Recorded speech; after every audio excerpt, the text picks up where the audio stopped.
ভালো হতে পারে না, যে ভালো সে তৃণমূল করতে পারে না। সুতরাং সেই জায়গা থেকে ভালো তৃণমূলের কনসেপ্ট কোথা থেকে কিভাবে এলো আমি জানি না।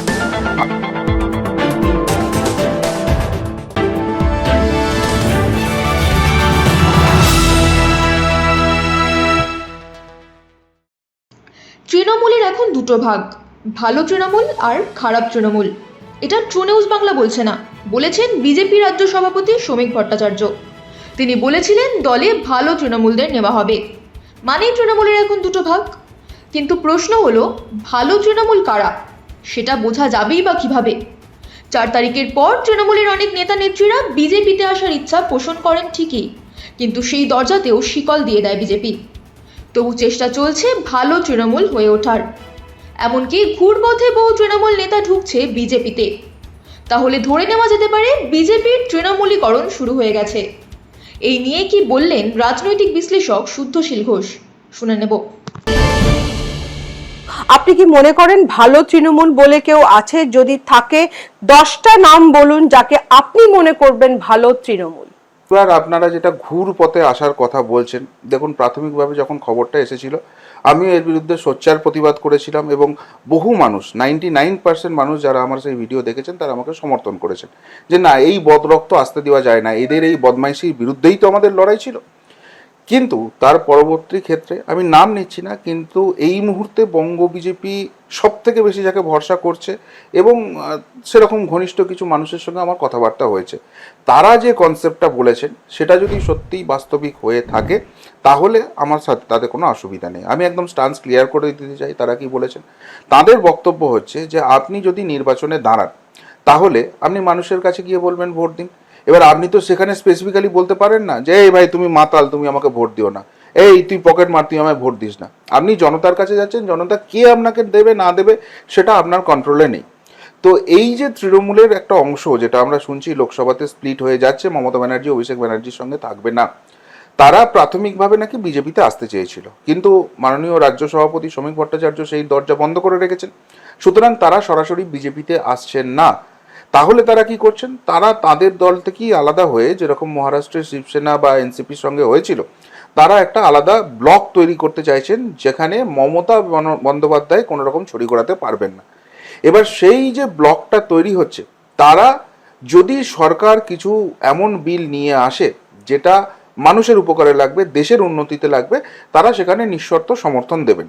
এখন আপনি রাজনীতি করছেন, আপনি সরকার চালাচ্ছেন, আপনাকে যদি কেউ নিঃশর্ত সমর্থন জানায়, আপনার তো সেখানে না বলার কোনো জায়গা নেই। তো সেই জায়গাটার জন্য এটা হচ্ছে, এখানে না বিজেপি না এনডিএ ইনক্লুশন এরকম কিছু হচ্ছে না। এবার একটা সেকেন্ড কোশ্চেন আসবে যেটা খুব ইম্পর্টেন্ট, যে মাননীয় মুখ্যমন্ত্রী শুভেন্দু অধিকারী এই যে বিদ্রোহী ব্লকের সাংসদ রয়েছেন, তাদের কারোর বাড়িতে গিয়ে চা খাচ্ছেন, কারোর গাল টিপে দিচ্ছেন, কাউকে নিয়ে প্রশাসনিক বৈঠক করছেন, এই জায়গাটাকে তাহলে কিভাবে ব্যাখ্যা করবেন?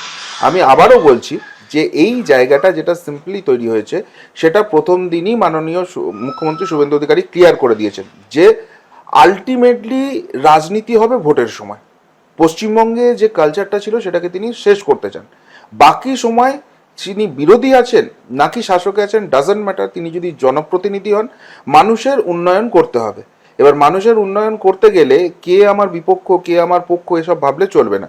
তাই তিনি দেখুন প্রত্যেকটা প্রশাসনিক বৈঠকে বিরোধী দলের যারা রয়েছেন, যেটা আমরা দীর্ঘ 15 বছর দেখতে পাইনি, সেটাই করছেন, এবং সেই ডেভেলপমেন্টের জায়গা থেকেই কিন্তু তিনি এই বৈঠকগুলো করেছেন। কিন্তু শুভেন্দু অধিকারী কি সত্যি শতাব্দী রায়, ঋতব্রত সিনহাদেরকে নিয়ে ডেভেলপমেন্টের কাজ করতে চায়? দেখুন আবারও আমি বলছি যে আপনি যে কথাটা বললেন যে আমরা ঢুকতে দেব না, বেসিক্যালি আমি তো ভারতীয় জনতা পার্টি বা কেন কোনো রাজনৈতিক দলেরই প্রাথমিক সদস্য পদটুকু আমার নেই। সুতরাং বিজেপি কি করবে না করবে সেই জায়গায় সিদ্ধান্ত নেওয়ার আমি কেউ নয়, বা আমার কথা শুনবেই বা কেন। কিন্তু সাধারণ মানুষ হিসেবে আমাদের তো লড়াই সার্বিকভাবে এই দুর্নীতিগ্রস্ত এবং চরম হিন্দু বিরোধী জিহাদি শক্তিটার বিরুদ্ধে ছিল। এই যাদের কথা আজকে শোনা যাচ্ছে, কাকলি ঘোষ দস্তিদার, তারপর শতাব্দী রায়, এদের প্রত্যেকের হাত থেকে এখনো হিন্দু অত্যাচারের রক্ত টপ টপ টপ টপ করে গড়িয়ে পড়ছে। আমাকে দেখান তো, এই যে 20 জন 22 জন 23 জনের ব্লকের কথা শোনা যাচ্ছে, বা এই যে 60 জন এমএলএ যাদের মধ্যে দ্বিতীয়বার তৃতীয়বারের যারা এমএলএ হয়েছেন, এদের এলাকায় 2021 বা 2024-এর ইলেকশনের পরে কোনো রকম কোনো হিন্দু অত্যাচারের ঘটনা ঘটেনি। কোনো মায়ের ধর্ষণ হয়নি, এদের হাত দিয়ে খুন হয়নি। এবার আপনারা বলবেন এরা সরাসরি যুক্ত ছিল না, না এরা যুক্ত ছিল না। কিন্তু এখন আমরা যে ঘটনা দেখছি যে কোনো তৃণমূল তার উপর যদি অ্যাটাক হয় তো সেখানকার স্থানীয় জনপ্রতিনিধি যিনি বিজেপির রয়েছেন এবং প্রশাসন তাদেরকে গিয়ে বাড়িতে রেখে দিয়ে আসে, তাদের আশ্রয় থেকে নিশ্চিত করছেন। এদের কারোর সেরকম সদর্থক ভূমিকা ছিল না, ছিল না। সুতরাং সেই অত্যাচারের সমান ভাগিদার এরা, সুতরাং এরা হঠাৎ করে ভালো হয়ে যেতে পারে না। আমি একটা কথা প্রকাশ্যেই বলেছি, যেমন সায়নী ঘোষ, এর মতো জেহাদি অসভ্য বদমাইশ মহিলা আমি দুটো দেখিনি। আপনি ভাবতে পারেন একজন হিন্দু হয়ে শিবলিঙ্গে কন্ডম পরাচ্ছে? আপনি ভাবতে পারেন ইনি মদিনার গান গাইছেন? পরিষ্কারভাবে জেহাদি যে রেডিক্যাল ইসলামিক গোষ্ঠীটা আছে তাকে বার্তা দিচ্ছে। আজকে সেই সায়নী ঘোষ যদি কোনো রকমে এই যাদবপুর থেকে, যেটা আমার লোকসভা কেন্দ্র, সেখানে বিজেপি বা বিজেপি সমর্থিত এনডিএ ক্যান্ডিডেট হয়, সেটা মেনে নিতে হবে হিন্দুদের? পারবো না ভাই। এটা যদি হয় কোনো রকমই কোনো কিছু, পরিষ্কারভাবে জানিয়ে দিচ্ছি, প্রয়োজনে নির্দল প্রার্থী দাঁড়াবো এই সায়নী ঘোষের বিরুদ্ধে। দেখবো ভারতীয় জনতা পার্টি সমর্থিত এই সো কল্ড সায়নী ঘোষদের সঙ্গে হিন্দুদের ভোট আছে, নাকি আমার মতো একজন সাধারণ মানুষ নির্দল প্রার্থী হয়ে দাঁড়ালে তার সঙ্গে হিন্দু ভোট আছে। এদেরকে মেনে নেওয়া যায় না। এবার আপনি যে উন্নয়নের কথাটা বলছেন, দেখুন এই ঋতব্রত ব্যানার্জি বা হুএভার ইট ইজ, তাদেরকে তো মানুষ ভোট দিয়ে জিতিয়েছে, সেখানে কিছু করার নেই। আপনি চান বা না চান ওই পার্টিকুলার বিধানসভা এলাকার বিধায়ক আগামী 5 বছরের জন্য উনি থাকছেন। সুতরাং সেখানে দুটো অপশন পড়ে থাকছে, এক এরা বদমাইশ, এদের সঙ্গে কোনো রকম কোনো কমিউনিকেশন রাখবো না এবং ওই এলাকার কোনো উন্নয়ন হবে না, তাহলে কি আলটিমেটলি সাফার করবে বাংলার মানুষ।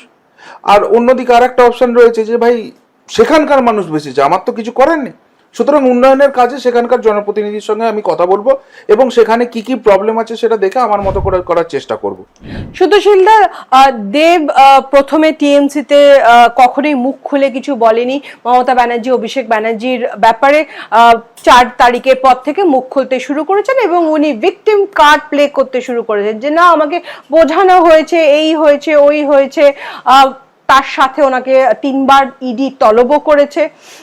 সুতরাং উনি ঘাটাল মাস্টার প্ল্যানের স্ক্যামের পার্ট নয়, সেটা আমরা বিশ্বাস করতে নারাজ। কিন্তু সেই লোকটার গাল টিপছে আমাদের মুখ্যমন্ত্রী শুভেন্দু অধিকারী কেন? এটা তো ভালো তৃণমূল কোনোভাবেই নয়। ভালো খারাপ কি, ভালো পলিটিশিয়ান তো দেবকে কোনোভাবেই বলা যায় না। অ্যাটলিস্ট বিজেপি যে লেভেলে পলিটিশিয়ানদের নিয়ে এখন অপারেট করছে, ক্যাবিনেটও বনে গেছে, অসাধারণ সব লোকেরা বসেছে, কাছাকাছিও যায় না। দেখুন দেবের এই যে জ্ঞানচক্ষু উন্মিলিত হওয়ার ব্যাপারটা 4 তারিখের পর বলছেন, শুধু দেব কেন, দেব, ত্রিদেব, মহাদেব যে যেখানে আছে এদের সবারই সেটা হয়েছে। তো এদের উদ্দেশ্যে একটাই বক্তব্য আছে, নেকুপুসু সন্টিমনা। তোমার 4 তারিখের আগে এইটুকুনি দম হয়নি চোরকে চোর বলতে পারো, তোমার এইটুকুনি ক্ষমতা হয়নি যে বদমাইশিটাকে বদমাইশি বলতে পারো। সব কচি খোঁকা, এখনো সব মাতৃদুগ্ধ সেবন করে এদেরকে জীবন কাটাতে হয়। এদেরকে বুঝিয়েছে আর এরা বুঝে গেছে। আসলে চারিদিকে যা আন্ডার ট্রিটমেন্ট, টমেটো ট্রিটমেন্ট চলছে, এরাও খুব ভালোভাবে বুঝে গেছে যে মানুষের মাঝখানে পড়লে আর পিছনের চামড়াটা কিছু থাকবে না। যে পরিমাণ চুরি দুর্নীতি 2 হাতে এরা করেছে এবং সেটাকে প্রশ্রয় দিয়েছে, চারিদিকে যে গুন্ডারাজ জঙ্গলরাজ তৈরি করেছে, মানুষ ক্ষেপে লাল হয়ে আছে। তাই নিজেদের পিছনের চামড়া বাঁচাতে এখন এরা বিজেপির দিকে ঝোঁকার চেষ্টা করছে। আর সেটা করার সব থেকে ভালো উপায় হচ্ছে মমতা ব্যানার্জি, অভিষেক ব্যানার্জিকে গালাগাল দেওয়া। নিশ্চয়ই মমতা ব্যানার্জি এবং অভিষেক ব্যানার্জি অসম্ভব রকমের দুষ্ট লোক এবং গোটা রাজ্যটাকে শেষ করে দিয়েছে, কিন্তু সেই মমতা ব্যানার্জি, অভিষেক ব্যানার্জিকে এরা 2 হাতে টাকা তুলে নিজেরা 25 রেখে 75 পাঠাতে পেরেছিল। সেই জন্যই এরা তৃণমূলের সব পদ অলঙ্কৃত করেছিল। যারা যারা এই জায়গাটা করেনি তাদেরকে হয় নির্বাসনে চলে যেতে হয়েছে, আর না হলে তারা তৃণমূল ছেড়ে অন্য জায়গায় চলে গেছে। সুতরাং এই দেবেদের ন্যাকামি আমরা পছন্দ করছি না, বা সেটা মানুষ বুঝতে পারছে এটা কোন পর্যায়ের ন্যাকামি। এবার যদি আপনি শুভেন্দুবাবুর গাল টিপে দেওয়ার প্রসঙ্গে আসেন, আবারও বলছি যে এটা একটা সৌজন্যের রাজনীতি। শুভেন্দুবাবুর সঙ্গে দেব বা দীপক অধিকারীর কি ব্যক্তিগত সম্পর্ক, ভাই ভাইয়ের সম্পর্ক, সেটা তো আমার জানা নেই। এবং রাজনীতিতে সেটাই থাকা উচিত যে আমার সঙ্গে আপনার একটা রাজনৈতিক মতাদর্শগত পার্থক্য থাকতেই পারে, কিন্তু সেটা আমাদের যুক্তিতর্কের লড়াই হবে। আপনি সিপিএম হতে পারে, আমি বিজেপি হতে পারি, ও তৃণমূল হতে পারে, ও কংগ্রেস হতে পারে, কিন্তু দিনের শেষে 4 জনে এক থালায় খাবো এবং সেখানে ভাই তোর পার্টির এটা ভুল আছে, আমার পার্টির এটা ভালো আছে, এই আলোচনা হবে। এই যে আমি বিরোধী রাজনীতি করি এবং আমি হেরে যাওয়া মানে আমার মায়ের কোলটা খালি হয়ে যাবে, আমার বউয়ের মাথার সিঁদুরটা উঠে চলে যাবে, আমার ছেলেকে পিতৃহীন হতে হবে, এই রাজনীতি পশ্চিমবঙ্গে বন্ধ হওয়ার দরকার আছে, এবং সেটা শুধু শুভেন্দু অধিকারী নয়, সার্বিকভাবে ভারতীয় জনতা পার্টি এটাকে আনার চেষ্টা করছে। আজকে 4 তারিখে যদি তৃণমূল ভুল করে জিতে যেত, রাস্তার দুদিকে হিন্দুদের লাশ বিছিয়ে থাকতো। শুদ্ধশীলদা, কেন্দ্রীয় বীরভূমে 5টা বিধায়কের সিকিউরিটি কেন্দ্র থেকে বাড়ানো হলো, তার মধ্যে একজন কাজল শেখও রয়েছেন। এটার উপর আপনি একটু আপনার কি মতামত? দেখুন, আমি একটা কথাই বলবো যে এরা কত বড় নেতা, নট নেতা, সেটা এইটা থেকেই পরিচয় পাওয়া যাচ্ছে। আমার তো মনে হয় যে এই নেতাদের সিকিউরিটি সিস্টেম এটা সবার আগে স্টপ করা উচিত। আমার বন্ধু মানব গুহ মেমারি থেকে বিধায়ক হয়েছেন, আমার তো জানা নেই যে তাকে বিশাল বড় সিকিউরিটি নিয়ে ঘুরতে হয়। আজও যেখানে সেখানে চলে যাচ্ছে, যে পাড়ার মোড়ে চায়ের দোকানে চা খেত, যে তারপর বিধায়ক হওয়ার পর সেখানেই খাচ্ছে, কই তার তো সিকিউরিটি নেওয়ার দরকার পড়ছে না। আসলে এরা এত পাপ করেছে, এত অন্যায় করেছে যে পাবলিক এবার এদেরকে বুঝে নেওয়ার জায়গায় চলে এসছে, আর সেই জায়গা থেকে এদের সিকিউরিটির দরকার হয়ে পড়েছে। সুতরাং এটা আমি বিজেপির যারা নবনির্বাচিত জনপ্রতিনিধি আছেন তাদের উদ্দেশ্যেও বলবো যে আপনারা যেন ক্ষমতার দম্ভে তৃণমূল হয়ে যাবেন না, আর যদি না হয় তাহলে এই কাজল শেখদের মতো লোকের ভিক্ষের কাছে অপেক্ষা করতে হবে যে আমাকে একটু সিকিউরিটি দাও, নাহলে মার খেয়ে মরে যাবো। শুদ্ধশীলদা, আপনার বন্ধু মানব গুহ মেমরি থেকে উনি সিকিউরিটি নেন না, আমরা স্বয়ং মুখ্যমন্ত্রীকে দেখেছি সিকিউরিটি অলমোস্ট হাফ করে দিয়েছে। সেইখানে কাকলি ঘোষ দস্তিদারকে সেন্টার থেকে ওয়াই ক্যাটাগরি সিকিউরিটি দেওয়া হয়েছে। কাকলি কি বিজেপি জয়েন করতে চলেছে? করতে চলেছে কি করতে চলেছে না সেটা বিজেপি বলতে পারবে, কাকলি বলতে পারবে, কিন্তু যদি করে, আবারও বলবো যে এরা কিন্তু মূর্খের স্বর্গে বাস করছে। মানুষের রাগ এরা জানে না। এই কাকলি যদি বিজেপি জয়েন করে তাহলে কোনো একটা সাধারণ মানুষ এই কাকলির বিরুদ্ধে দাঁড়াবে এবং গোহারা হারাবে। এই সরকারটা যদি বিজেপি মনে করে বিজেপির ভোটে জিতে এসছে, তারা কিন্তু ভুল করছে। এই সরকারটা বহু হিন্দুর লাশের উপর দাঁড়িয়ে আছে। এই সরকারটা হরগোবিন্দ দাস, চন্দন দাসের ওই অতৃপ্ত আত্মার উপর দাঁড়িয়ে তৈরি হয়েছে। সুতরাং বহু হিন্দুর বলিদানের জন্য এই সরকারটা তৈরি হয়েছে, এবং সেই হিন্দু অত্যাচারের যদি কেউ নায়ক নায়িকা হয়ে থাকে সেটা পুরো এই তোলামূল বাহিনী, এই কাকলি ঘোষ দস্তিদারদের মতো যারা নেতা নেত্রী ছিল তারা। সুতরাং তাদেরকে যদি জামাই আদর করে এখন বিজেপি এসছে, এতদিন তৃণমূলের হয়ে করে কমে মেরে খেয়েছি, এবার বিজেপি ভাঙিয়ে করব, সেই জিনিস কিন্তু মানুষ মেনে নেবে না। শুদ্ধশীলদা, বহু ছোট লেভেলের টিএমসির নেতা যারা তোলাবাজি করত, বিজেপির ছোট নেতাদের হাত ধরে আমাদের মুখ্যমন্ত্রী এবং শ্রমিক ভট্টাচার্যের সাথে ফটো তুলতে দেখা গেছে 4 তারিখের পরে। এটার উপরে আপনার কি মতামত? দেখুন, ফটো তুললেই তো কেউ আর কোনো দলে যোগ দিয়ে দিল না। আমি এখন রাস্তাঘাটে, মানে আমাকে সেইভাবে কেউ চেনে না, কিন্তু যে 2-1 চেনে রাস্তাঘাটে পরিচিত বা শুদ্ধশীলদা, যেহেতু ইউটিউবে বহু মানুষ দেখেন, একটু একটু লোকজন মুখ চিনতে পারছে। এবার এসে রাস্তায় দাঁড়িয়ে কেউ যদি বলে দাদা একটা ছবি তুলবো, তো আমি কি সেখানে বলবো না না আপনাকে আমি চিনি না, আমি ছবি তুলবো না, বা আগে আপনার ব্যাকগ্রাউন্ড ভেরিফিকেশন করবো? সেরকম তো সম্ভব না। এবার আমার মতো ছোটোখাটো মানুষ, মানে আমি শুভেন্দু অধিকারী বা এই লেভেলের যারা রাজনৈতিক প্রজ্ঞা নিয়ে আছেন তাদের তুলনায় বলছি, তার পক্ষে যদি কাউকে চেনা সম্ভব না হয়, তার সঙ্গে যদি কেউ ছবি তোলে, তাহলে এই মানুষগুলোর পক্ষে তো সেই ব্যাপ্তিটা বা সেই ছবি তোলার আবেদনটা আরও অনেক বেশি হবে। সুতরাং সেরকম অনেকেই করছে এবং সেটাকে কি বলবো, ইউজ করার চেষ্টা করছে, মিস ইউজ করার চেষ্টা করছে। তো এটা যখন ছবি তুলতে আসে তাহলে চূড়ান্ত অভদ্রতা হয় যে ভাই আমি কারোর সঙ্গেই ছবি তুলবো না। আগে যদি ছবি তুলতে হয়, আমার এই টিম আছে, এই টিমের কাছে তোমরা বায়োডাটা জমা দাও, তারা ব্যাকগ্রাউন্ড ভেরিফিকেশন করবে, তারপর ছবি তুলতে দেবো। রাজনীতি ওইভাবে হয় না। টিএমসির 60খানা এমএলএ, 18খানা এমপি, যারা কাল অবধি বিজেপির শীর্ষ নেতৃত্বকে খুলে গালাগালি দিত, আজ বিজেপির মুখ্যমন্ত্রীর সাথে বৈঠক করছে, গোপনে বা না গোপনেও। তাহলে নিচেদের না নিয়ে বিজেপি কি কোনো মেসেজ দিচ্ছে?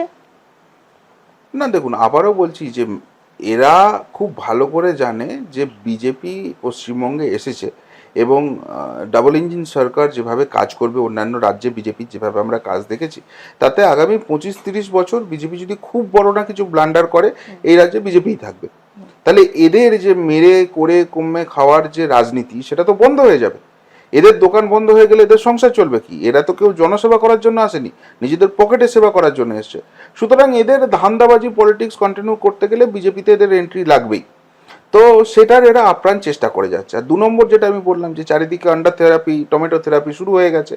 পাবলিকের মাঝখানে গেলেই সেগুলো সুন্দর করে প্রেম ভালোবাসা পেয়ে যাবে, জনতার ভালোবাসা কি জিনিস।